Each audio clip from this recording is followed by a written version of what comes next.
This is Shalom World Podcast. Welcome to Voyage. This is a podcast where we take you to the world of the Apocalypse of John. This is the book of Revelation. I am your host, Frances Hogan.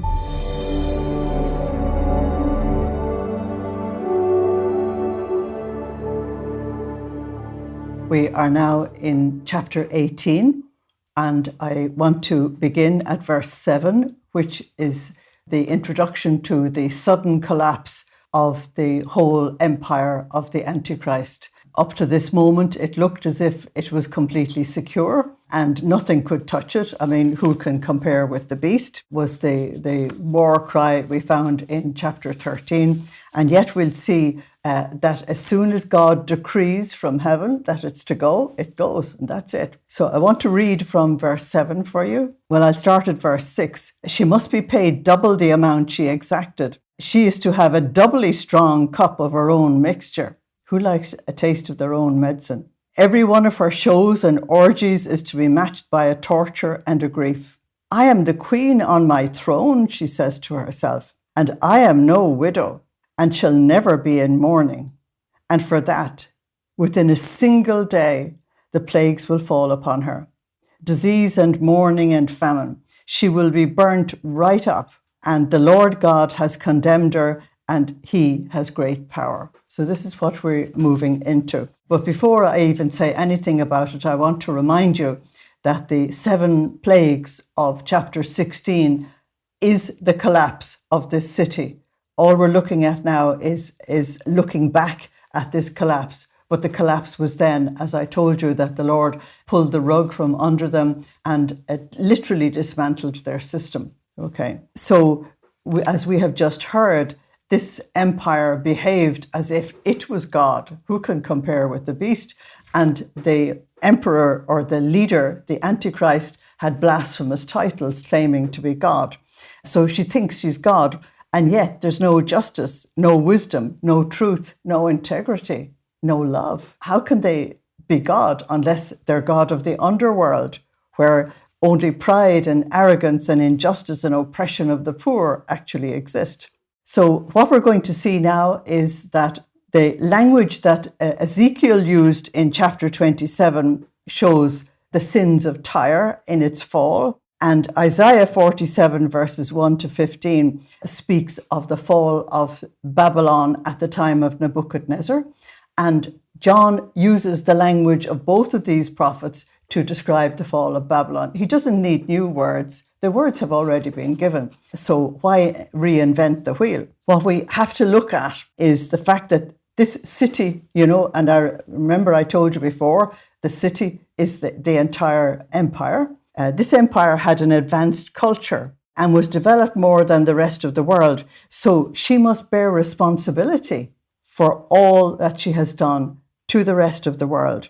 And we are told that she lived in wanton luxury, that she suffered from self-glorification and pride in her own achievements. So I want to remind you of Luke chapter 12, verses 16 to 21, in which Jesus told the story of the foolish farmer who made himself more and more and more rich, and he gathered all his goods in his barns and all the rest of it. And then finally God said to him, "You're a fool. This very night I'm going to demand your soul. So what are you going to do with all this stuff?" And this is what you're looking at here in the fall of Babylon as well. With all their accumulation of wealth and everything, it's all going to die a sudden death. So what's the point of it? And this is why the whole thing is given to us in detail, so that we will look and not go down the route that the evil empire goes. So if you're talking about the sudden death of a city, we've had experience of that in the 20th century. We saw the sudden death of Hiroshima and Nagasaki, for example. In seconds, it wasn't an hour. In seconds, the whole city is wiped out by an atomic bomb.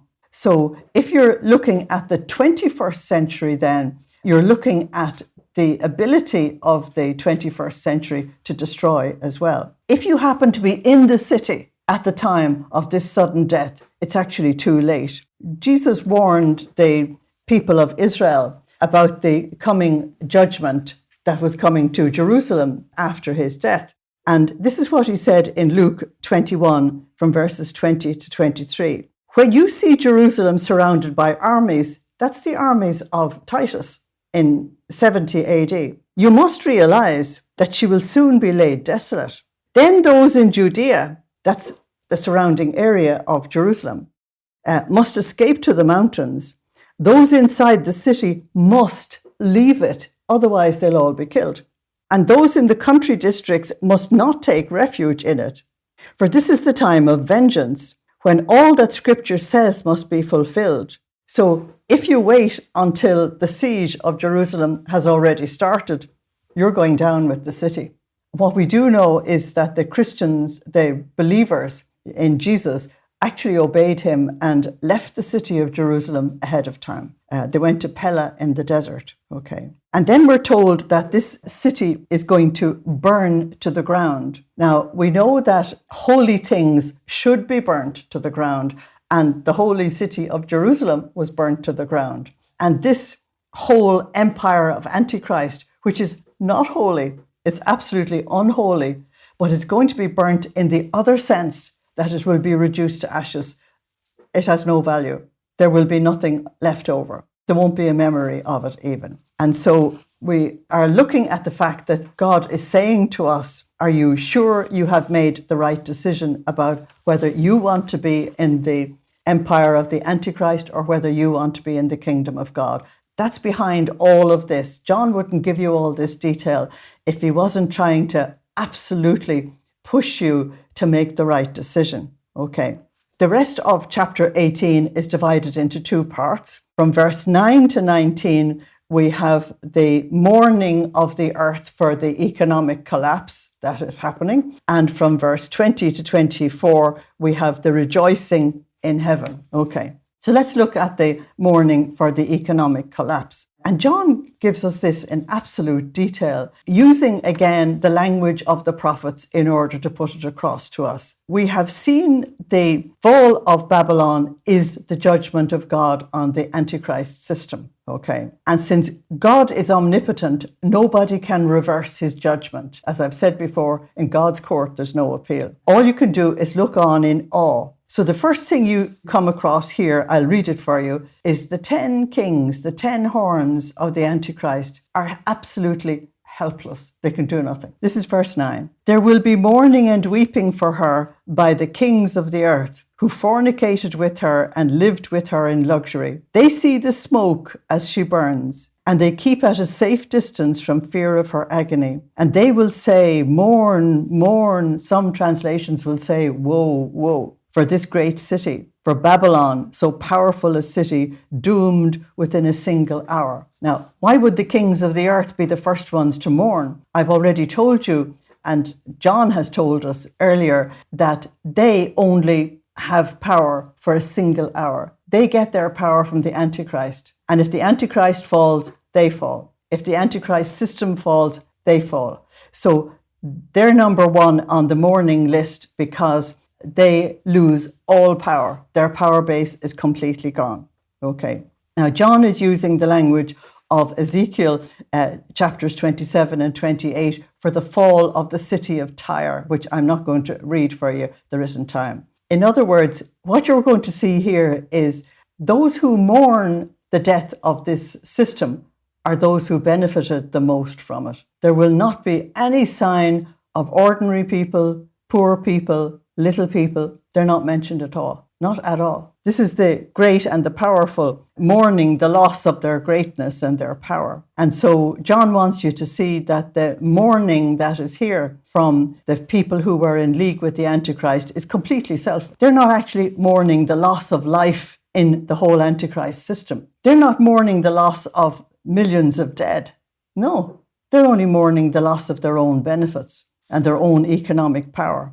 So they're mourning the loss of their own wealth and power. That's completely selfish. So these are the 10 horns of the beast, and they're very much affected by this judgment. So you'll notice that in judging this system, God doesn't even have to mention the 10 horns of the beast. He doesn't have to. It's not necessary. God is omnipotent. He's all powerful. These are nothings. And it's only now with the judgment of Babylon that these 10 horns realize that they're absolute nothingness. And you're told in verse 9 that they stand helplessly there, just looking on. They can do nothing, but they're in great fear of what they see, because if this is what's happening to the city, it's happening to them as well. Okay. So it's those who have vested interest in this system who are the ones who mourn. Now, at the time John is writing, Rome's luxury was proverbial, as I told you before. The Talmud says that God gave 10 cabs of wealth to the world, and Rome took 9 of them and left the rest of the world denuded. That's a bit like the